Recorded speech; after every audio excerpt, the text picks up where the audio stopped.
Certified ethical ह्याकिङको course आजदेखि start. Prerequisite त पढ्ने भन्यो, सीएस त पढ्ने भन्यो, तर सीएस पढ्नुभन्दा अगाडि कतिजना आइटी ब्याकग्राउन्डको हुनु होला, कतिजना आइटी ब्याकग्राउन्डको नहुनु होला होइन। आइटी ब्याकग्राउन्डको हुँदै पनि आइटीका सबै कन्टेन्टहरू पढि नसक्नु भयो होला होइन। कोही फर्स्ट सेमिस्टरमा हुनु होला, कोही सेकेन्डमा हुनु होला, कोही 8th सेमिस्टरमा हुनु होला। त्यही भएर सीईएस पढ्नुभन्दा अगाडि हामीले सर्टिफाइड इथिकल ह्याकिङ पढ्नुभन्दा अगाडि कम्प्युटरको केही नलेजहरू चाहिँ हामीसँग अक्वायर भएको हुनैपर्छ होइन। सीईएस पढ्नुभन्दा अगाडि हामीले कम्प्युटरका केही बेसिक फन्डामेन्टल्सहरू जानेको हुनुपर्छ। त्यसमा सबभन्दा पहिले भनेको भर्चुअलाइजेसन है। सीईएस गर्नको लागि तपाईले सेल्फ स्टडी गर्नको लागि, सीईएस पढ्नको लागि, सर्टिफाइड इथिकल ह्याकिङ को बारेमा पढ्नको लागि तपाईको फर्स्ट प्रिरिक्विजिट, तपाईको फर्स्ट रिक्वायरमेन्ट भनेको भर्चुअलाइजेसन। तपाईलाई भर्चुअलाइजेसनको बारेमा थाहा हुनु पर्यो। भर्चुअलाइजेसन भनेको के हो, भर्चुअलाइजेसन हामीले किन गर्छौं र सीएस पढ्दाखेरि भर्चुअलाइजेसनको निड चाहिँ किन भयो भन्ने कुरा चाहिँ तपाईले बुझ्नु पर्यो हैन। अनि सेकेन्डमा हामीले कम्प्युटर नेटवर्किङको बेसिक नलेज हामीलाई थाहा हुनु पर्यो। जस्तो आईपी भने के हो, आईपी हामीले कसरी राख्ने, नेटवर्कमा पोर्टहरू कसरी स्क्यान गर्ने, त्यो कम्प्युटरको बेसिक फन्डामेन्टल्सहरू, कम्प्युटर नेटवर्किङको बेसिक फन्डामेन्टल्सहरू हामीलाई थाहा हुनु पर्यो। अनि त्यसपछि हामीलाई लिनक्स अपरेटिङ सिस्टमको बारेमा थाहा हुनु पर्यो हैन। लिनक्स अपरेटिङ सिस्टमको बारेमा हामीले अलिकति बुझ्नु पर्यो। लिनक्स कसरी इन्स्टल गर्ने, लिनक्समा कसरी प्रोग्रामहरू रन गर्ने, लिनक्समा नयाँ नयाँ सफ्टवेयरहरू कसरी इन्स्टल गर्ने, लिनक्समा के अरे फाइलहरू कसरी क्रिएट गर्ने, त्यो चीजहरू हामीले बुझ्नुपर्छ। अनि अर्को विन्डोज अपरेटिङ सिस्टमको बारेमा थाहा हुनुपर्छ।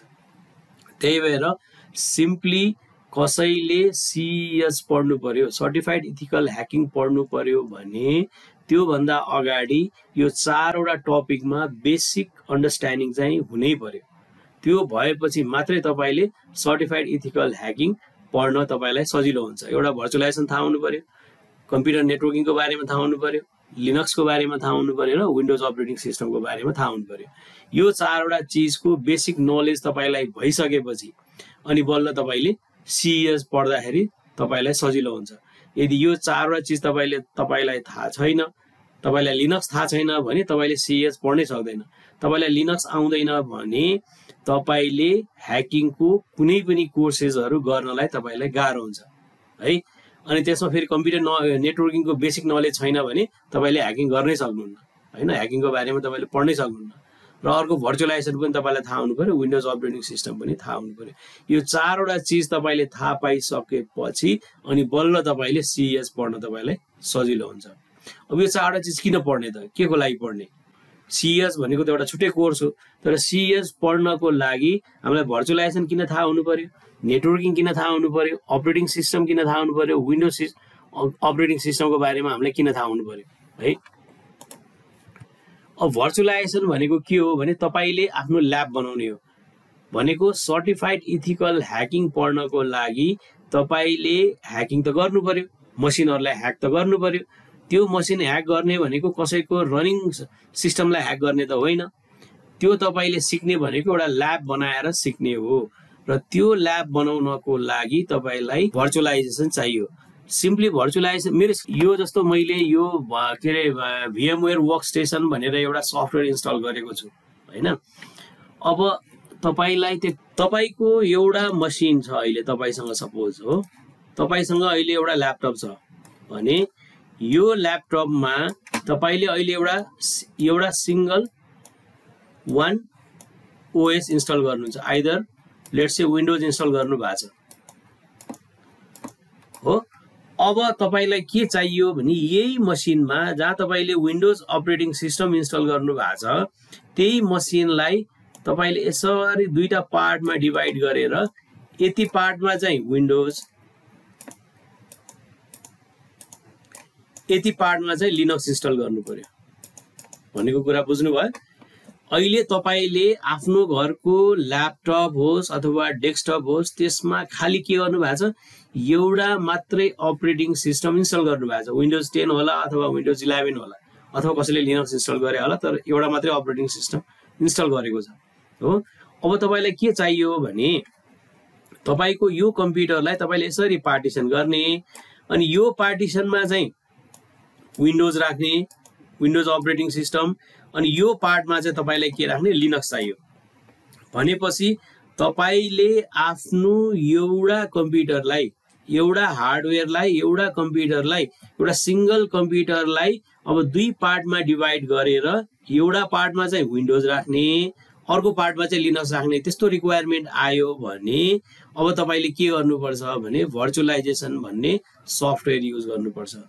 भने भर्चुअलाइजेसनले के गर्दो रहेछ, तपाईको एउटा मसिनमा एउटा भन्दा बढी अपरेटिङ सिस्टम इन्स्टल गर्न दिँदो रहेछ। भर्चुअलाइजेसन भनेको त्यस्तो सफ्टवेयर हो जसले चाहिँ तपाईको एउटा हार्डवेयरमा, एउटा ल्यापटपमा एउटा भन्दा बढी अपरेटिङ सिस्टम रन गर्न दिन्छ है।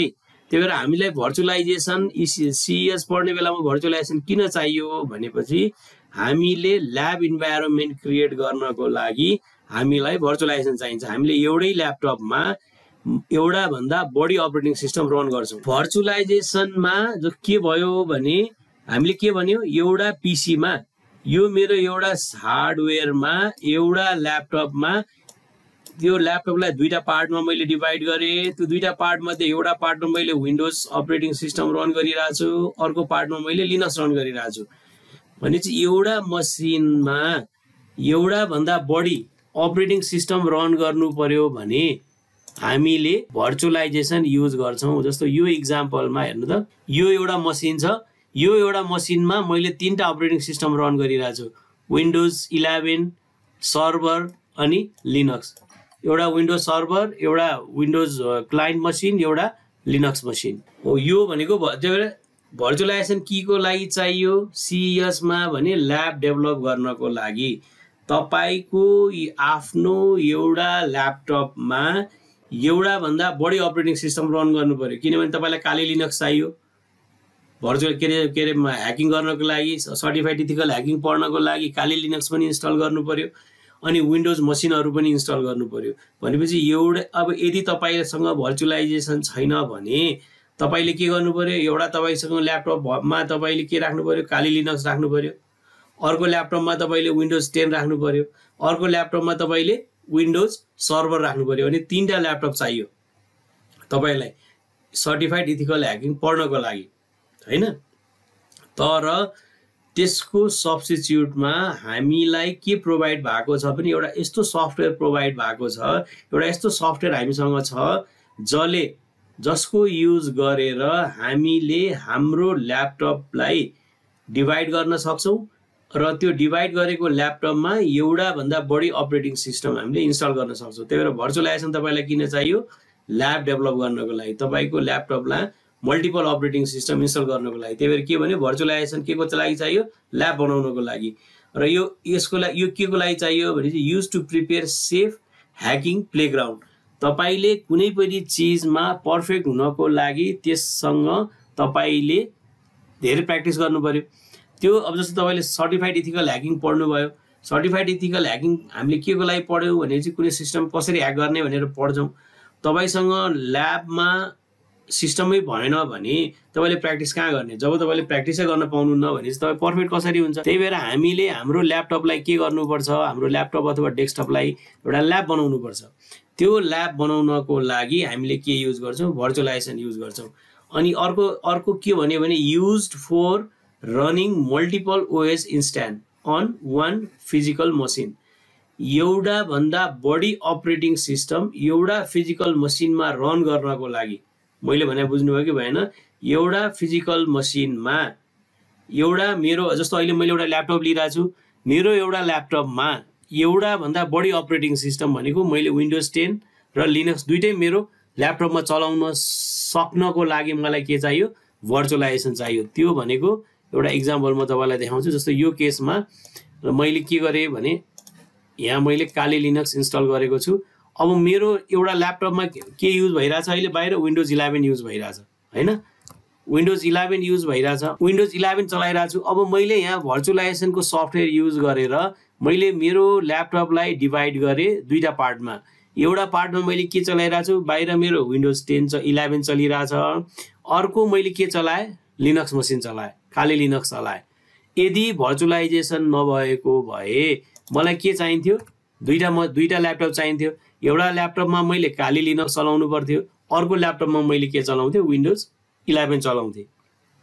त्यही भएर सिम्पली हाम्रो ल्याब बनाउनको लागि हामीलाई भर्चुअलाइजेसन चाहियो। जस्तो यो सफ्टवेयर यो चाहिँ VMware को हो भने अर्को भर्चुअल बक्सको पनि हुन्छ, ओराकलले प्रोभाइड गर्ने, त्यो पनि फ्री अफ कस्टमा हामीले पाउँछौँ। यसको डिटेलमा हामी पछि पढ्छौँ है।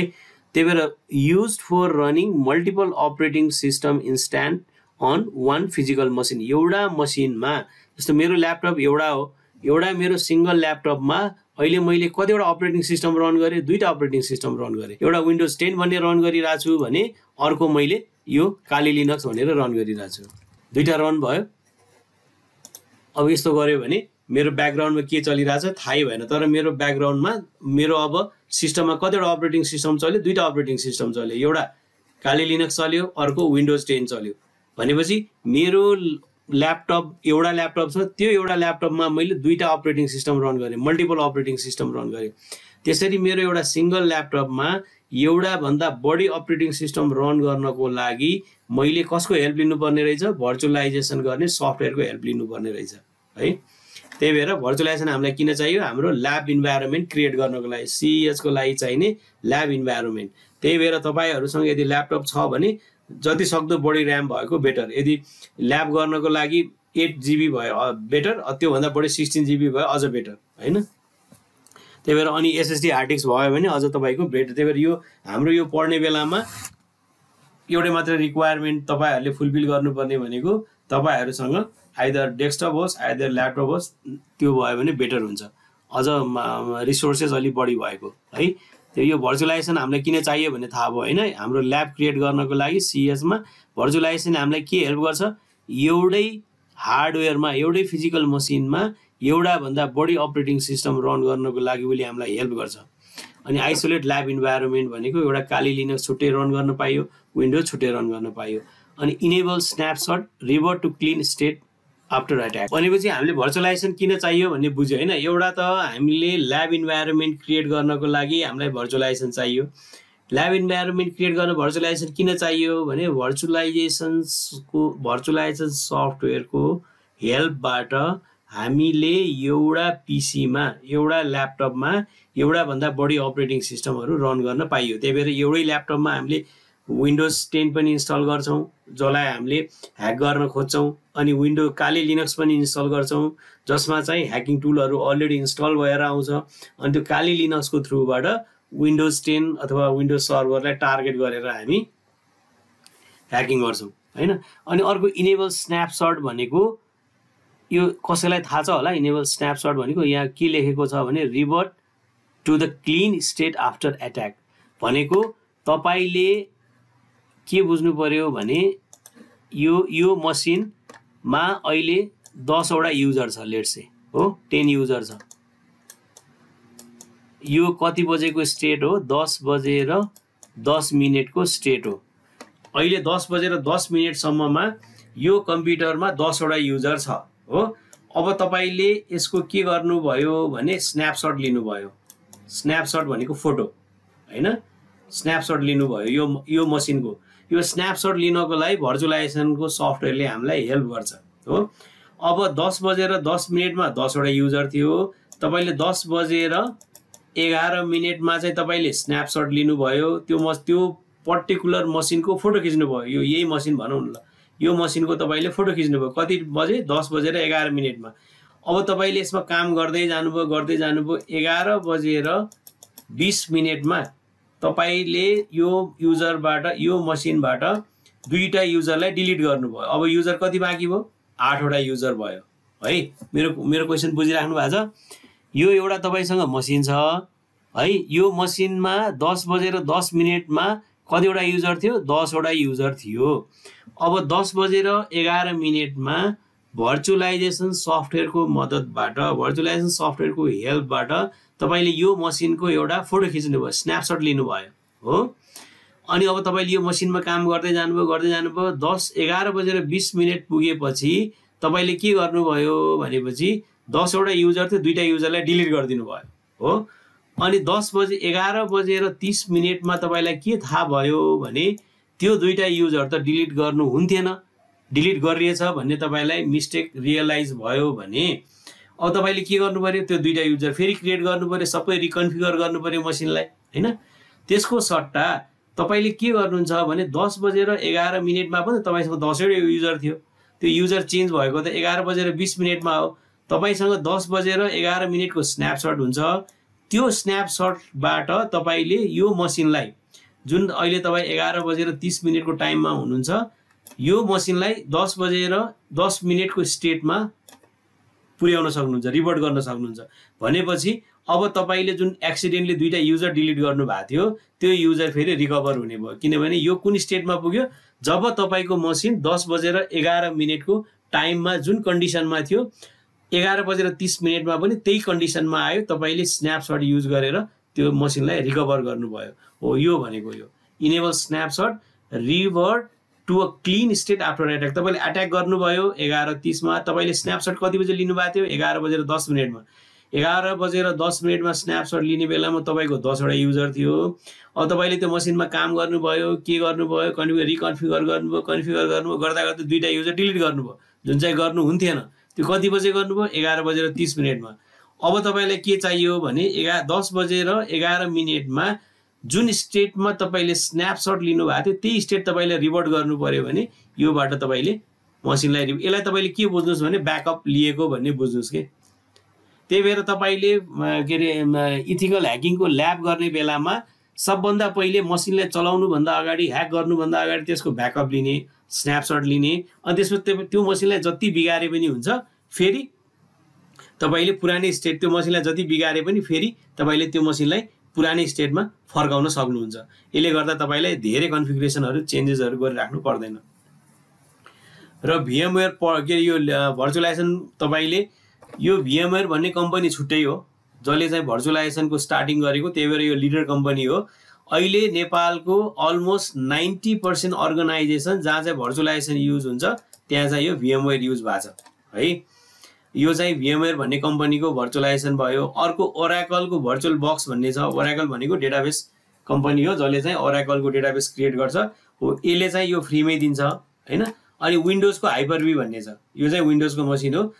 विन्डोजको हाइपर-भी भन्दा VMware फार बेटर, स्टेबल र राम्रो छ। र मैले पनि 2009 देखि भर्चुअलाइजेसन चलाउन थालेको अर्गनाइजेसनमा, त्यतिखेरदेखि नै यो जति चलाएको छु VMware मात्रै चलाएको छु। त सिम्पली के गर्नु पर्यो भने तपाईले CES थ्योरेटिकली मात्रै पढेर हुँदैन कि त्यसको ल्याबै गर्नुपर्छ हैन। त्यो फर्स्ट कन्टेन्ट तपाईले पहिलो CES गर्नुभन्दा अगाडि पहिला सिक्ने भनेको ल्याब कसरी रेडी बनाउने भन्ने हो। त्यही भएर तपाईहरुले आफ्नो डेस्कटप अथवा ल्यापटपमा आइदर भर्चुअल बक्स इन्स्टल गरे पनि हुन्छ, VMware को वर्कस्टेसन अथवा VMware को vPlayer इन्स्टल गरे पनि हुन्छ, विन्डोज को हाइपर-भी इन्स्टल गरे पनि हुन्छ है। मेरो रिकमेन्डेसन आइदर वर्कस्टेसन इन्स्टल गर्नुस् अथवा भर्चुअल बक्स इन्स्टल गर्नुस्। त्यो चाहिँ त्यसमा चाहिँ मैले हेल्प गर्न सके। यो हाइपर-भी चाहिँ खासै मैले चलाएकै छैन अहिलेसम्म है। यो हामीले भर्चुअलाइजेसन हामीले किन युज गर्ने रहेछौं भनेपछि भर्चुअलाइजेसन युज गरेर तपाईले आफ्नो CES को लागि चाहिने ल्याब क्रिएट गर्नुहुन्छ। र त्यो ल्याब कसरी क्रिएट गर्छौं हामीले एउटै फिजिकल मसिनमा एउटा भन्दा बढी अपरेटिङ सिस्टम रन गरेर है। जस्तो यो एउटा मसिनमा हामीले के गर्यौं,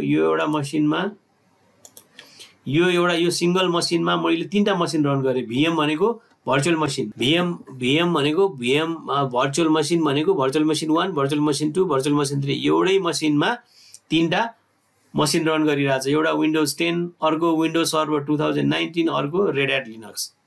भनेको के बुझ्नु पर्यो, भर्चुअलाइजेसन सफ्टवेयरले एउटा फिजिकल मसिनमा एउटा भन्दा बढी अपरेटिङ सिस्टम रन गर्नको लागि हेल्प गर्छ। अर्को भनेको अब हामीलाई कम्प्युटरको बेसिक नेटवर्किङको बारेमा हामीलाई थाहा हुनु पर्यो। बेसिक नेटवर्किङको बारेमा हामीलाई किन थाहा हुनु पर्यो भने यदि नेटवर्किङ हुन्थेन भने हामीलाई यो ह्याकिङहरु केही चीज पढ्नु पर्थेन है। यदि नेटवर्किङ नै हुन्थेन भने कम्प्युटर एकअर्कासँग कनेक्टेड नै हुन्थेन। कम्प्युटर एकअर्कासँग कनेक्टेड नभएको भए कम्प्युटरबाट डाटा स्टिल गर्नै पर्थेन नि हैन। जस्तो मेरो कम्प्युटर नेटवर्कमा जबसम्म नेटवर्कमा कनेक्ट हुँदैन तबसम्म त्यो कम्प्युटर एकदमै सेक्योर हो। जब मेरो कम्प्युटर कुनै नेटवर्कमा कनेक्ट हुन्छ अनि बल्ल मेरो कम्प्युटर इन्सेक्योर हुन थाल्छ। अहिले अब सेक्युरिटीको इस्यु किन आउन थाल्यो भने अहिले त सबै कम्प्युटरहरू एकअर्कासँग कनेक्टेड छ। तपाईले ब्याङ्कमा कुनै पनि सर्भर इन्टरनेटमा कनेक्ट नगरेसम्म तपाईले न मोबाइल ब्याङ्किङ दिन सक्नुभयो न इन्टरनेट ब्याङ्किङ दिन सक्नुभयो हैन। जसरी नै तपाईले आफ्नो सर्भरलाई इन्टरनेटमा कनेक्ट गर्नुहुन्छ अनि तपाईको सर्भरमा थ्रेडहरू आउन थाल्छ है। हो त्यही भएर नेटवर्किङ भनरेबिलिटिजहरु यो नेटवर्किङबाटै आउने भएको हुनाले तपाईले कम्प्युटरको बेसिक नेटवर्किङको बेसिक नलेजहरु तपाईलाई थाहा हुनु पर्यो है। Ethical hacking revolves around network vulnerabilities. नेटवर्कमा हुने लुपहोलहरु, नेटवर्क भनरेबिलिटिज भनेको लुपहोल जसको थ्रुबाट ह्याकरहरु सिस्टममा छिर्न सक्छ हैन। विकनेस भनौं, भनरेबिलिटिज भनेको विकनेसेसहरु जसको थ्रुबाट जुन ठाउँमा जुन विकनेसको थ्रुबाट ह्याकरहरु सिस्टममा छिर्छ है। त्यही भएर तपाईले कम्प्युटर नेटवर्किङको बेसिक नलेजहरु थाहा हुनु पर्यो। बेसिक नलेजहरु तपाईलाई थाहा हुनु पर्यो अनि बल्ल तपाईले आफ्नो नेटवर्कलाई सेक्युर बनाउन सक्छ। अब त्यो बेसिक नेटवर्किङमा तपाईले के थाहा हुनु पर्यो? ओएसआई र टिसिपी आईपी रिफरेन्स मोडल भन्ने छ है। यो मोडल किन युज हुन्छ, यो मोडलमा के यो हुन्छ त्यो हामी हेरौँला। तर अहिले ओएसआई र टिसिपी आईपी को रिफरेन्स मोडल दुईटा मोडल भन्ने छ, त्यो मोडल हुन्छ। अनि आईपी एड्रेसिङ भने के हो, IPv4 र IPv6 भने के हो, सबनेटिङ भने के हो, राउटर भने के हो, त्यो तपाईले राउटिङ भने के हो त्यो तपाईले बुझ्नु पर्यो। अनि पोर्ट र प्रोटोकल मेन इम्पोर्टेन्ट भनेको पोर्ट, कुन पोर्टहरु ओपन छ अनि त्यो ओपन पोर्टको थ्रुबाट ह्याकरहरु नेटवर्कमा अथवा सिस्टममा छिर्ने हो। अनि फायरवल, राउटर, स्विचेस, वायरशार्क, प्याकेट एनालाइजरहरु यसको बारेमा तपाईले बुझ्नु पर्यो। यो हामी सबै डिटेलमा पढ्छौं। अर्को छ लिनक्स। बुझ्नु भयो हैन? अहिले सम्म हामीले के भन्यौ भने भर्चुअलाइजेसन एउटा हामीलाई थाहा हुनु पर्यो। भर्चुअलाइजेसन थाहा भइसकेपछि हामीले हाम्रो एउटा हामीसँग अब सीएस पढ्नको लागि एउटा ल्यापटप मात्रै भए पुग्यो अथवा एउटा डेस्कटप मात्रै भए पुग्यो र त्यही एउटै ल्यापटप अथवा एउटै डेस्कटपमा हामीले डिफरेन्ट अपरेटिङ सिस्टमहरु रन गर्न सक्छौं। तर त्यो डिफरेन्ट अपरेटिङ सिस्टम रन गर्नको लागि हामीलाई के चाहियो? भर्चुअलाइजेसन चाहियो। पहिला हामीले भर्चुअलाइजेसनको सफ्टवेयर इन्स्टल गर्छौं अनि बल्ल हामीले डिफरेन्ट अपरेटिङ सिस्टमहरु रन गर्न सक्छौं। एउटा त्यो अनि कम्प्युटरको बेसिक नलेजहरु चाहियो। नेटवर्किङ भएको हुनाले नेटवर्किङको थ्रुबाट ह्याकरहरु सिस्टममा आउने हो।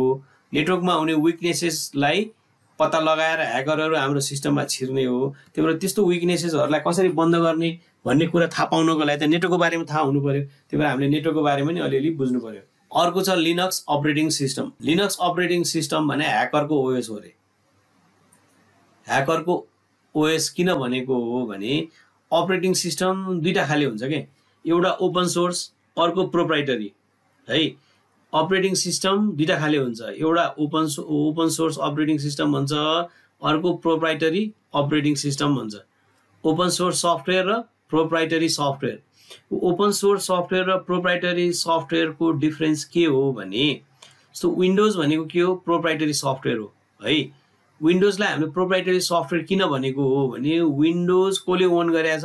माइक्रोसफ्टले है।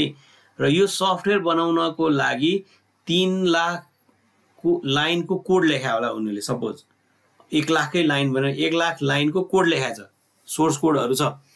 अब मलाई windows machine windows operating system मेरो ल्यापटपमा युज गर्नु पर्यो भने मैले त्यो विन्डोज अपरेटिङ सिस्टम मेरो ल्यापटपमा इन्स्टल गर्नको लागि मैले एक्स्ट्रा पैसा पे गर्नुपर्छ 10,000 मिनिमम पनि। तपाईले जस्तो मैले मेरो ल्यापटप किने, मेरो ल्यापटप किन्ने बेलामा उले मलाई दुईटा अप्सन दिन्छ है। ल्यापटप किन्ने बेलामा कि त डस मात्रै राख है, डिस्क अपरेटिङ सिस्टम जुन चाहिँ फ्रीमा आउँछ, कि त विन्डोज 11 राख। डस मात्रै राख्यो भने मेरो ल्यापटप 1 लाख पर्छ भने विन्डोज अपरेटिङ सिस्टम राख्यो भने मेरो ल्यापटपको 1,10,000 पर्छ। भनेपछि मैले 10,000 विन्डोज अपरेटिङ सिस्टम चलाउनको लागि मैले पे गर्छु हैन।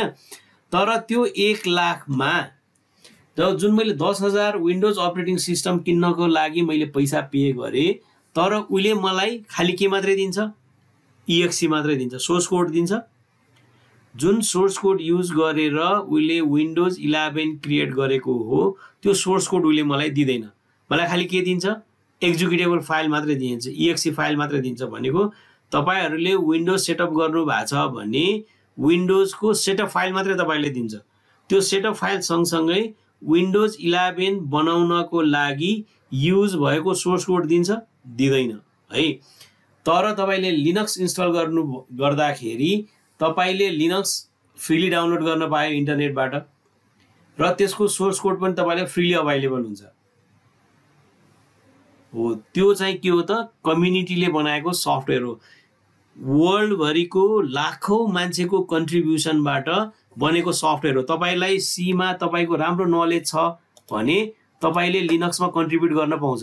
तपाईले कुनै चीज नयाँ अपरेट लिनक्सको लागि नयाँ सफ्टवेयर बनाउनु भयो त्यसमा तपाईले राख्न पाउनुहुन्छ हैन, किनभने त्यसको सोर्स कोड तपाईलाई ओपनली अवेलेबल छ। त्यसलाई तपाईले मोडिफाई गर्न पायो, तपाईले त्यसलाई चेन्ज गर्न पायो। त्यही भएर लिनक्सको धेरै भेरिएन्ट हुन्छ नि, नेपाल लिनक्स भन्यो, डेबियन भन्यो, उबुन्टु भन्यो, काली भन्यो, प्यारोट भन्यो, डिफ्रेन्ट फ्लेभर छ के। त्यो किन छ भनेपछि त्यो सोर्स कोड फ्रीली अवेलेबल छ इन्टरनेटमा। तपाईले त्यसलाई कस्टमाइज गरेर आफ्नो लिनक्स बनाएर फेरि तपाईले फ्रीली डिस्ट्रिब्युट गर्न पाउँछ। हो त्यही भएर लिनक्स भनेको ओपन सोर्स भयो, फ्रीली अवेलेबल। विन्डोज भनेको प्रोप्राइटरी, कसैको कस्टडीमा भएको, कसैको ओनरशिपमा भएको सफ्टवेयर। लिनक्स ओपन हो। किन ओपन हो भनेपछि यसको सोर्स कोड अवेलेबल छ, तपाईले पनि हेर्न मिल्छ यसको सोर्स कोड, मैले पनि हेर्न मिल्छ। भने विन्डोज भनेको के हो क्लोज सफ्टवेयर हो। यसको सोर्स कोड कसैलाई पनि अवेलेबल हुँदैन। यसको सोर्स कोड म हेर्छु भने हामीले हेर्न पाउँदैनौँ। विन्डोजले माइक्रोसफ्टले विन्डोजको अथवा अफिस 365 को सोर्स कोडहरु तपाईलाई अवेलेबल गर्दैन। त्यही भएर त्यो क्लोज सफ्टवेयर भयो है। अनि लिनक्स ओपन सोर्स भएको हुनाले धेरै मान्छेको कन्ट्रिब्युसन हुन्छ अनि त्यहाँ चाहिँ फ्रीली कम्पोनेन्टहरु पनि फ्रीली अवेलेबल हुन्छ। त्यही भएर त्यसमा ह्याकिङ गर्नको लागि युज हुने टुल्सहरु बढी अवेलेबल हुन्छ। त्यसको कम्पेयरमा विन्डोजमा एकदमै कम हुन्छ अवेलेबल। प्लस यदि विन्डोज मसिनमा ह्याकिङ गर्ने टुलहरु युज गर्ने हो भने हामीले पैसा तिरेर किन्नु पर्ने हुन्छ है। त्यही भएर लिनक्स अपरेटिङ सिस्टम भनेको ह्याकरको ओएस हो र काली लिनक्स भनेको सीईएच को प्लेटफर्म हो। भनेको काली लिनक्स हामीले सीईएच पढ्ने बेलामा जुन ल्याब गर्छौं त्यो चाहिँ हामी काली लिनक्समा गर्छौं र काली लिनक्स पनि लिनक्सै भयो। त्यही भएर हामीले लिनक्स सिक्नै पर्छ। CEH lab are often based on Kali Linux. 80% plus hacking tools are Linux based. जति पनि हामी 80% भन्दा बढी जुन हामीले ह्याकिङ टुल्सहरु युज गर्छ त्यो लिनक्स बेस्ड हुन्छ जो फ्रीली अवेलेबल हुन्छ। त्यही भएर पनि यदि ह्याकिङ गर्ने हो, सेक्युरिटीमा काम गर्ने हो भने लिनक्सको बारेमा जान्नै पर्छ है। यसमा हामीले के जान्छ के हेर्छौं लिनक्समा भनेपछि कमान्ड लाइन कसरी युज गर्ने। जस्तो हामीले विन्डोजमा यो फर्मेटमा युज गर्छौं भने लिनक्समा चाहिँ हामी के गर्छौं भने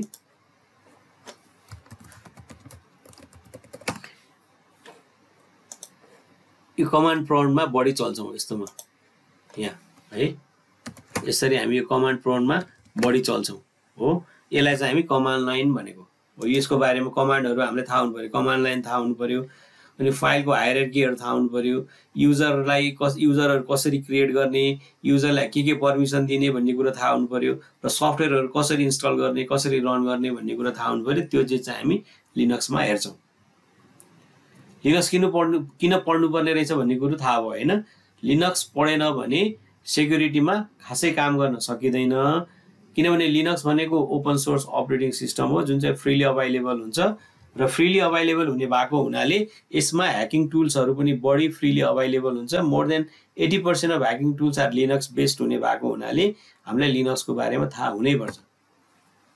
अर्को छ windows operating system. Windows operating सिस्टमको बारेमा पनि हामीलाई थाहा हुनु पर्यो, किनभने नर्मली क्लाइन्ट एन्डमा फेरि धेरै जस्तो वर्ल्ड भरिमा चल्ने भनेको विन्डोज अपरेटिङ सिस्टम, किनभने यसको ग्राफिकल युजर इन्टरफेस सजिलो छ।